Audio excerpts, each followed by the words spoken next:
Hello and welcome to Illuminated. I'm thrilled to have you here with me today. This is a space where we talk about books, not only how they connect us to ourselves, but how they connect us to the world around us.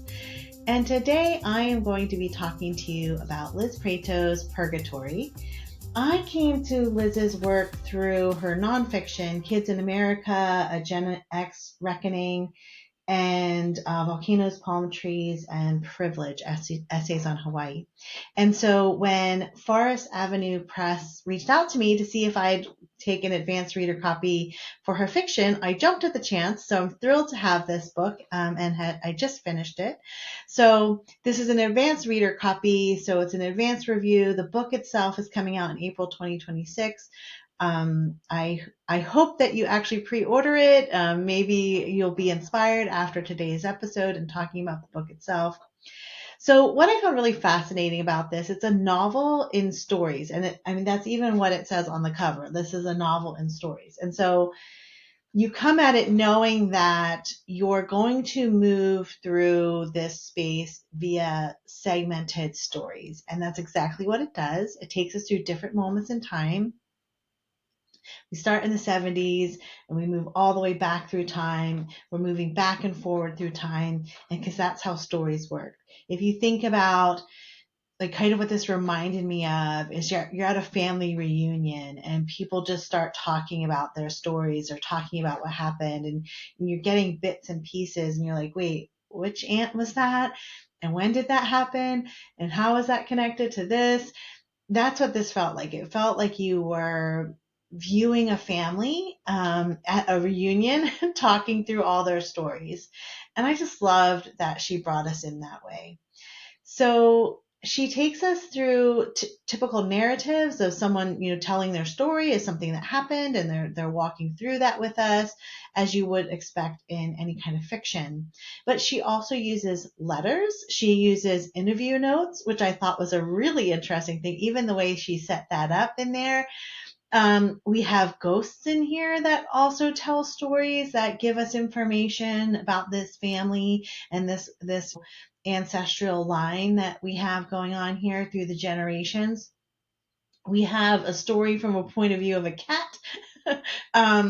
There's intrigue, there's secrets, that thing that families often have. And I'm thinking about family reunions as well in this space, because that's where I used to find out a lot of things where you'd be like, what does that mean? And that's kind of what we had here. There's this thread throughout of this whisper or these unknowns that in some way feel known, like people know, but they don't talk about it. And so it feels unknown.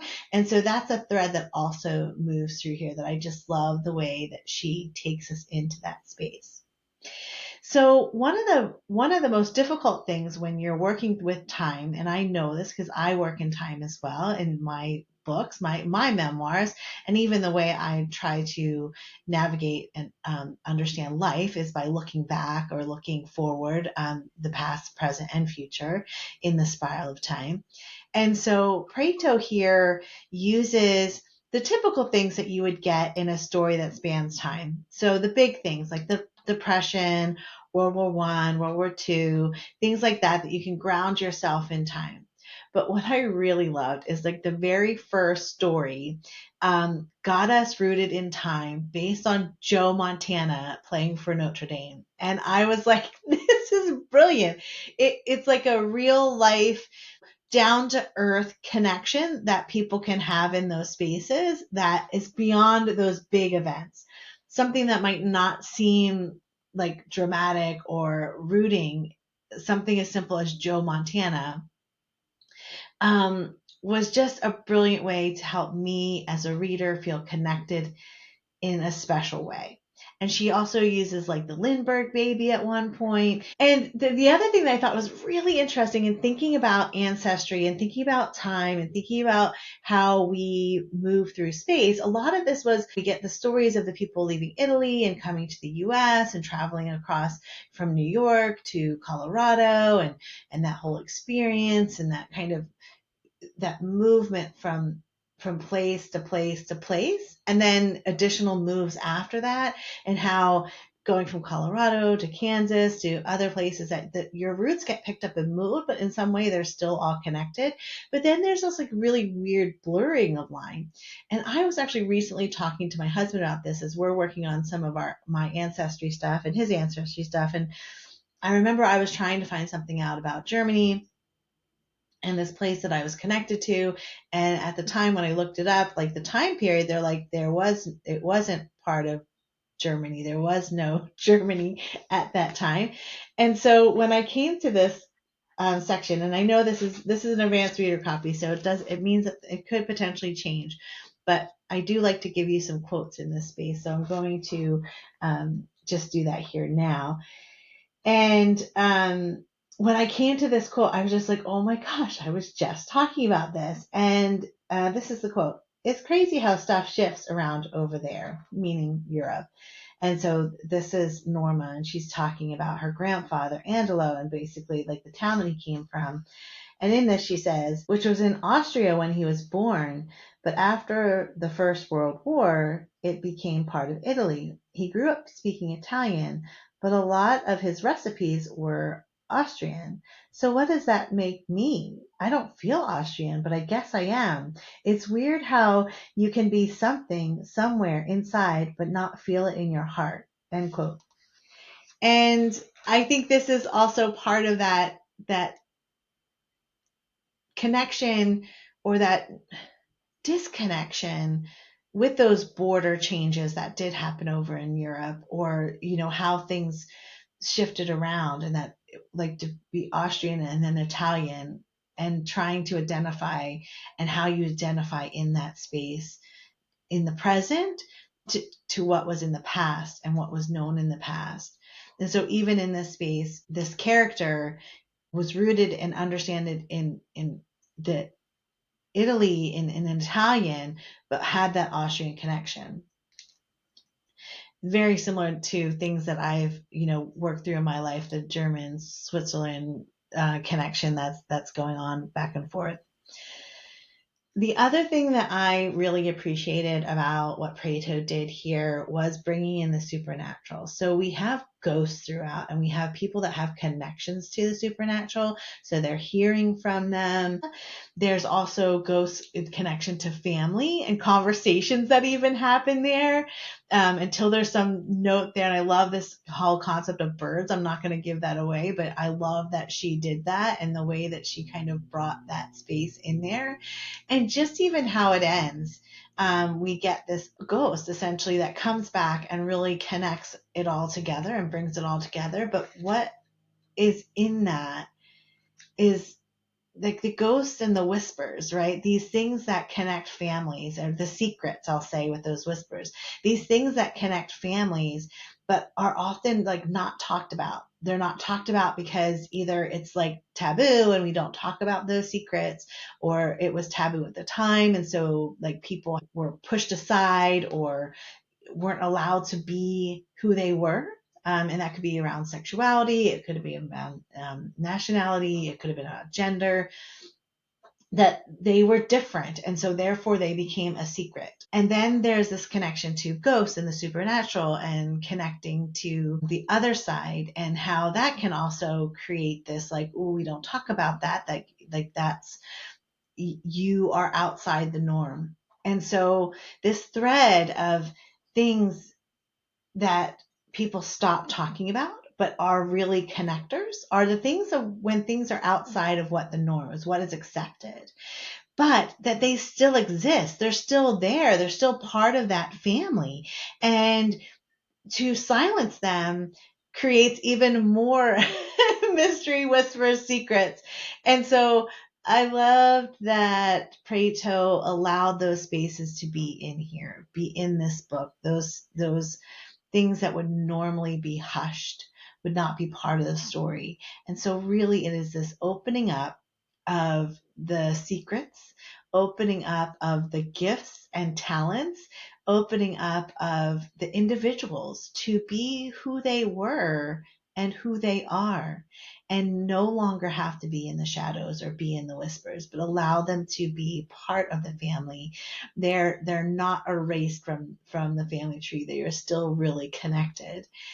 And we also get this through names. So oftentimes, thankfully, she does give a little genealogy at the beginning, but families named their children after family members. And so we have multiple Peters throughout. And so moving through that and who is that, who isn't that. There's also adoptive family in here, connection to um, another line through adoption, but what does that mean, and how is that also part of your story? So many things that she touches on. And really the heart of this is it's how family works, and it's how as Americans and the immigration process of families over to the United States of America, and then what happened in that space and the interconnections that happened, but bringing along some of those old traditions into this new space, and then the blending and intertwining of families through time from different states, from different countries, and what that means. And then at the heart of that, how time has changed how we view things. And so things that once were taboo are not now. And so what does that mean for allowing those stories to come out and be revealed and no longer have to be in the shadows? Because it's no longer something that we shouldn't talk about. It's something we talk about all the time. And I loved that. Again, I mentioned at the very beginning of this that it felt so much to me like sitting at a family reunion and learning things about your family that you were like, wow, I didn't know that. Or really, is that why they did that? Is that why they were in jail? Is that why they were institutionalized? Is that why? What is that? What did that mean? And how do we continue to understand self as we understand our families? So while this was fiction, it really helped me connect to my own story and my own family and think about things differently.